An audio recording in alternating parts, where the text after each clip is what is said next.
Assalamualaikum warahmatullahi wabarakatuh. Ketemu lagi dengan saya, Weda, tukang ayam yang so tahu. Selamat siang, selamat sore, selamat pagi, dan selamat malam. Hari ini saya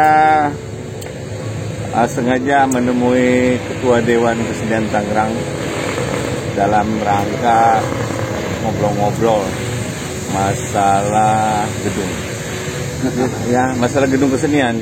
Gedung kesenian ini di Kota Tangerang yang saya sering lihat ini semakin parah ya kondisinya. Dilihat dari kondisinya yang seperti tidak terurus. Ketika saya konfirmasi sebelumnya apakah ada penanganan dari pemerintahan, ternyata memang tidak ada sama sekali. Padahal ini gedung ini milik dari pemerintah. Entah gimana, apakah gedung ini mau direlokasi ke gedung yang baru yang ternyata sudah 2 tahun lebih, yaitu gedung yang sudah jadi pun yang di sebelah sana yang baru itu juga modern lainnya juga belum diserah terimakan untuk apa gitu, dan yang dipakai itu banyakannya bukan oleh seniman Kota Tangerang ya, tapi oleh plat merah gitu ya. Dan ini kebetulan ada Ketua Dewan Kesenian Tangerang. Saya ingin konfirmasi. Saya perkenalkan, beliau adalah Bang Madin. Apa kabar Bang Madin? Alhamdulillah, sehat kan? Sehat ya. Nah ini, tadi cerita ini gimana sih gedung kesenian ini? Kan kebijakan pemerintah terkait dengan pembinaan pengembangan ya, pelestarian, di dalamnya ada perlindungan, ada pemanfaatan. Seni budaya kita tanpa ditopang oleh kebijakan pengembangan sarana prasarana, ya, maka ekosistem kesenian kita akan pincang kan? Karena ekosistem kesenian itu mensyaratkan 3 hal penting kan? Apa saja itu? Ekosistem kesenian itu akan hidup ketika ditopang oleh variabel 1 itu pegiat keseniannya, penulis keseniannya, dan kritikusnya. Itu di variabel 1. Variabel keduanya itu harus mensyaratkan adanya ruang. Ruang itu sarana prasarana untuk mengekspresikannya. Ya. Yang ketiga adalah pasar. Barulah terbentuk yang namanya ekosistem. Kan? Kita tahu aktivitas seni budaya di Kota Tangerang itu banyak. Ya.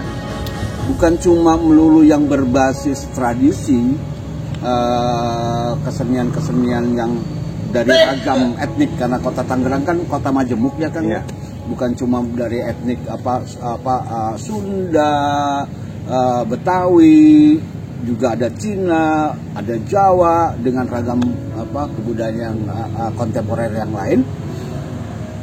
Itu lumayan banyak kan. Mereka kan butuh kan untuk mengekspresikan karya-karya. Jadi bagaimana mereka bisa mengekspresikannya sementara kebijakan terhadap pengembangan sarana prasarananya kurang memadai. Nah, salah satunya misalnya gedung kesenian. Nah, pertama gedung kesenian yang kita punya aja ini, ya kita sih memang sudah ikhlas ya pada waktu masa Covid pertama kali berlangsung, kemudian ingin dipakai oleh pemerintah untuk keperluan perkantoran. Enggak, ini perkantoran ini isolasi ya? COVID. Tapi akhirnya kan jadi jadi perkantoran COVID kan? ya. COVID kan. Itu nggak jadi masalah. Itu masih kita ikhlaskan. Ya. Tapi persoalannya ketika ada pengganti gedung kesenian yang baru yang disebut oleh Pemda sebagai gedung seni budaya kan, yang ada di modern itu, saya ingin menyoroti pertama gini. Dewan Kesenian sebelum saya kan, ya, zamannya Pak Jarwo atau bahkan zamannya Pak Ian, itu sempat membuat semacam mendesain gedung kesenian yang kita usulkan. Bahkan kita membuat maket desainnya itu yang insya Allah representatif lah untuk pertunjukan. Yeah. Dan itu sudah kita serahkan ke pihak pemerintah melalui Dinas Kebudayaan. Katanya oleh pihak Dinas Kebudayaan juga diserahkan ke Perkim karena sebagai pemegang kuasa untuk pembangunan. Nah, bahkan kita di Perkim sempat kelihatan Budpar ya waktu itu di Dinas Budpar, kemudian dari Dinas Budpar ke proklaman pemukiman itu kan sebagai pemegang kuasa untuk pembangunan sarana prasarana. Nah itu bahkan kami ketika kami berkunjung ke Perkim itu sempat kami lihat bahwa desainnya itu menggunakan desain Dewan Kesenian Kota Tangerang. Tapi kenyataannya Kang, ketika itu jadi bahkan 75% sekarang itu nggak tahu lah, misalnya 90% mungkin karena finishing touch-nya belum selesai. Saya lihat dari bentuknya, kemudian dari struktur bangunannya, terus kemudian interiornya, stage-nya dan lain sebagainya, itu menurut saya kurang representatif untuk sebuah pertunjukan kan. Itu hanya gedung yang layak untuk seminar kan. Untuk pertunjukan-pertunjukan, misalnya pementasan musik yang tidak perlu entah itu dangdut atau apa kayak gitu. Tapi untuk masalah katakanlah misalnya teater atau yang perlu lighting, perlu background dan segala macam kayak gitu, itu kurang representatif. Di samping juga akustiknya itu berarti ketika membangun gedung budaya itu tidak nanya dulu sama budayawan ya. Itu kan. Dia langsung budaya sendiri gitu ya. Ya. Saya tambahkan bahwa memang Tangerang yang disebut kota ya sebagai suburbnya atau penunjang ibu kota dan sekarang sudah menjadi sudah hampir setara ya di Jakarta ya. Budaya ini apakah etalase budaya saya sebut etalase budaya kesenian Tangerang ini yang kita banggakan ini, apakah dengan gedung yang tidak terurus seperti ini gitu? Ini sudah berapa tahun?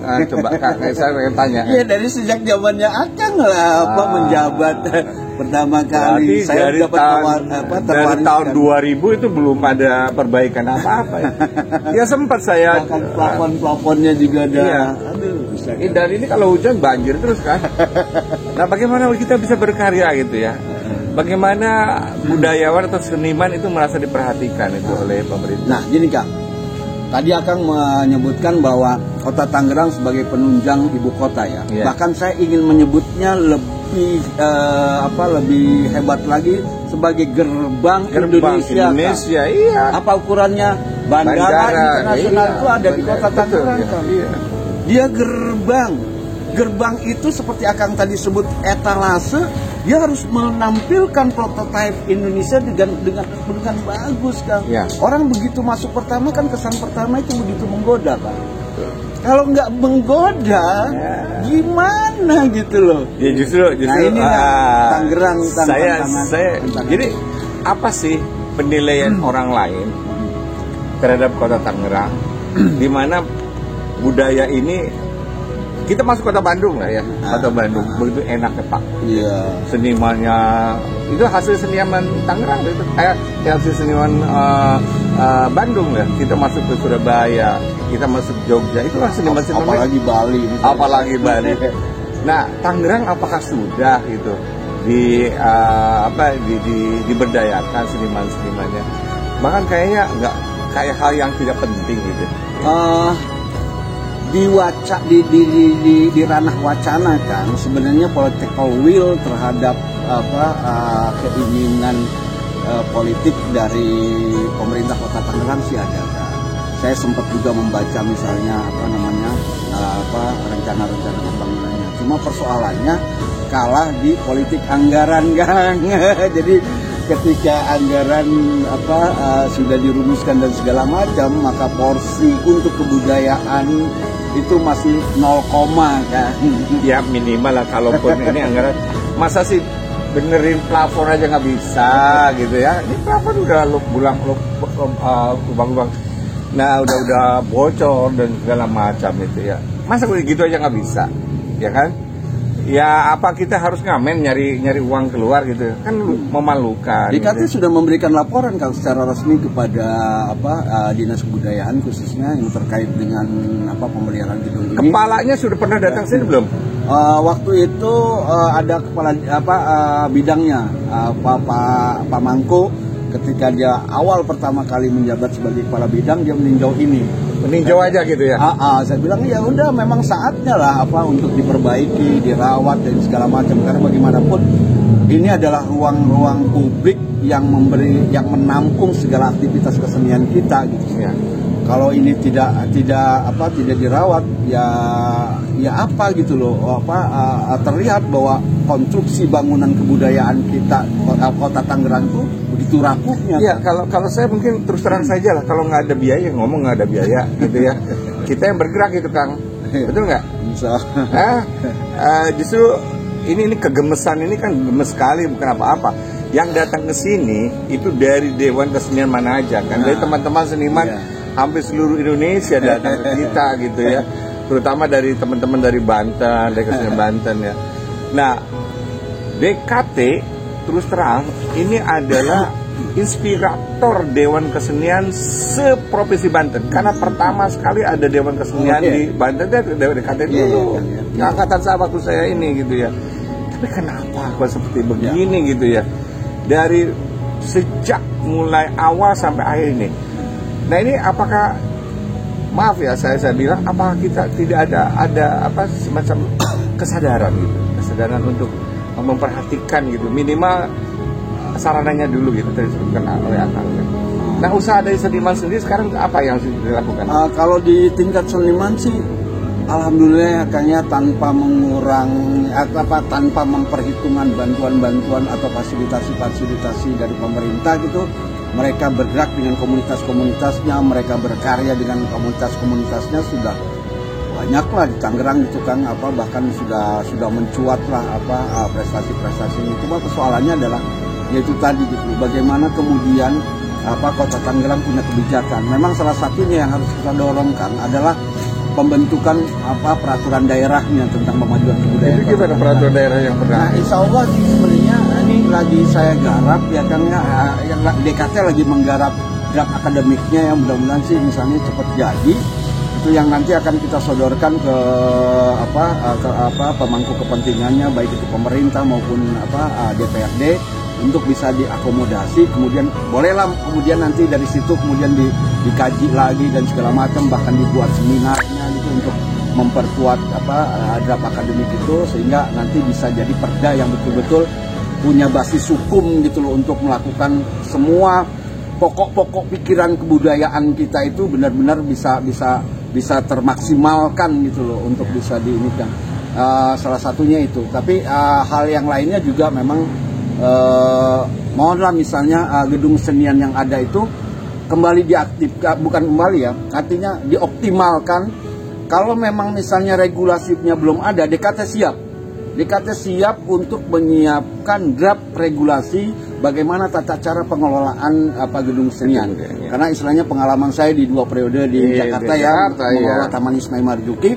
Saya masih punya lah itu. Sekarang Taman Ismail Marzuki begitu luar biasa. Kapan Tangerang nih? Kapan Tangerang ya? Makanya gitu ya. Kalau saya jadi pejabatnya malu saya, bener. Nah sekarang gini, tanya terakhir, Dewan Kesenian ini suka dapat bantuan dana nggak?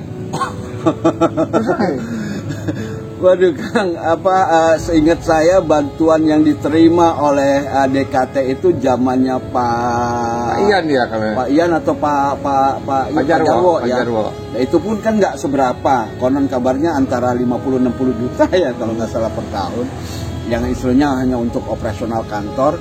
Tetapi itu masih mending kan, artinya ada perhatian pemerintah. Nah sejak tahun kalau nggak salah sih 2016 2015 lah kan itu di stop. Kesininya kita udah nggak. Alasan di stopnya apa? Tahu nggak? Wallahualam kan. Iya. Alasan di stopnya nggak tahu. Pertama sih mungkin karena ketika itu konon yang saya dapat informasi ya dari informasi teman-teman sebelumnya, kita tidak punya payung hukum, yaitu badan hukumnya gitu, menerima itu, karena sebuah organisasi yang tidak berbadan hukum, apalagi yang OTB itu hanya boleh diberi bantuan hibah katanya cuma 2 kali gitu loh, atau 3 kali. Kan waktu zaman Pak Jarwo sudah berbadan hukum sampai ke Departemen Kehakiman sudah. Ya, alhamdulillah sebenarnya DKT udah punya kan sejak 2017. Nah itu kenapa kalau itu jadi alasan nggak pas dong? Ya. Makanya alasannya apa gitu? Ya, kurang tahu. Ya, silakan lah. Itu memang perlu kita ini kan lah mudah-mudahan sih pemerintah Kota Tangerang ini masih mau mendengar aspirasi teman-teman. Ya mudah-mudahan dengan teman-teman seniman lah Kota Tangerang. Ya berharap begitulah ya. Ya kita sebagai rakyat Tangerang yang sama-sama bayar pajak juga, gitu rakyat tuh. Ini harus diketahui bahwa gedung kesenian atau dewan kesenian ataupun seniman-seniman adalah salah satu pembackup aset ya aset Kota Tangerang. Masa aset mau dibegitukan saja gitu. Dan etalase bangunan bangunan ini adalah bangunan gedung ini adalah etalase kebudayaan. Pertama brak seperti Jakarta punya tim, itu bagus ya. Tangerang kapan? Ya itu. Jadi itu saja mungkinnya obrolan kita. Sorry kalau ada yang kurang mudah-mudahan ini sih Kang, mudah-mudahan harapan kita terketuk lah ya pemerintah Kota Tangerang untuk memperbaiki bangunan istilahnya kebijakan terkait pembinaan dan pengembangan kesenian yang ada di Kota Tangerang, baik itu seni tradisi maupun seni kontemporernya, sehingga benar-benar Kota Tangerang itu menjadi gerbang Indonesia yang menampilkan istilahnya miniatur Indonesia gitu. Oke, obrolan kita cukup sekian, mungkin mudah-mudahan kita sambung lagi. Saya Weda, tukang ayam yang sok tahu ya. Dan Bang Madin, Ketua Umum Dewan Kesenian Tangerang, undur diri. Terima kasih atas perhatiannya. Saya ucapkan wassalamualaikum warahmatullahi wabarakatuh. Salam sehat.